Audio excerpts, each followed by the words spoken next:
Chairman PTI की सजा मुअत्तल होगी या नहीं? सजा मुअत्तली की दरख्वास्त पर फैसला आज सुनाया जाएगा।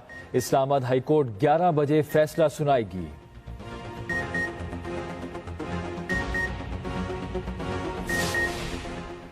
चेयरमैन पीटीआई की सजा मुअत्तली की सूरत में भी रिहाई के इम्कानात कम। अटक जेल से फौरी निकलना मुश्किल।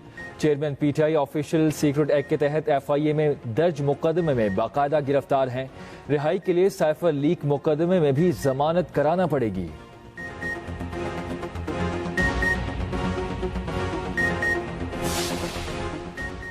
रावलपिंडी टी चौक पुराने टोल प्लाजे के करीब ट्रैफिक हादसा। 5 अफराद जाम बहक, 6 जख्मी हो गए। हादसा मुसाफिर गाड़ी और ट्रॉलर के दरमियान पेश आया। तमाम जख्मियों और नाशों को पिम्स अस्पताल मुंतकिल कर दिया गया।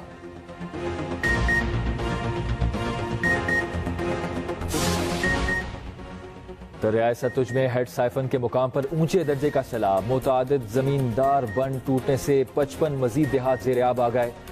सैलाबी इलाकों में सैकड़ों लोग फंस गए।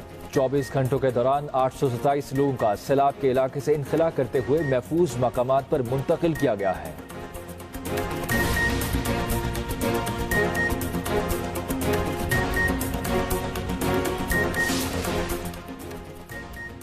पंजाब के मुख्तलिफ शहरों में अब्र रहमत। लाहौर, खुशाब, चौक मेतला, ठीकरीवाला, रजाना समेत मुख्तलिफ शहरों में बारिश से गर्मी का जोर टूट गया।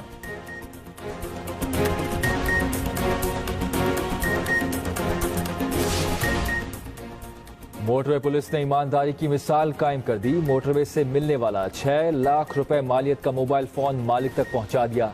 लाहौर से फैसलाबाद जाने वाला इस शहरी का मोबाइल फोन मोटरवे पर गिर गया था। शहरी ने मोटरवे पुलिस हेल्पलाइन पर मोबाइल फोन गुमशुदगी की इत्तला दी। पेट्रोलिंग अफसरान रमजान, जुबैर और अख्तर ने सियाल मोड़ के करीब से मोबाइल फोन को तलाश करके शहरी के हवाले कर दिया।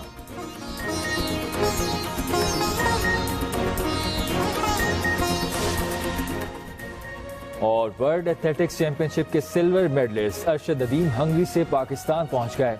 लाहौर एयरपोर्ट पर शानदार इस्तकबाल।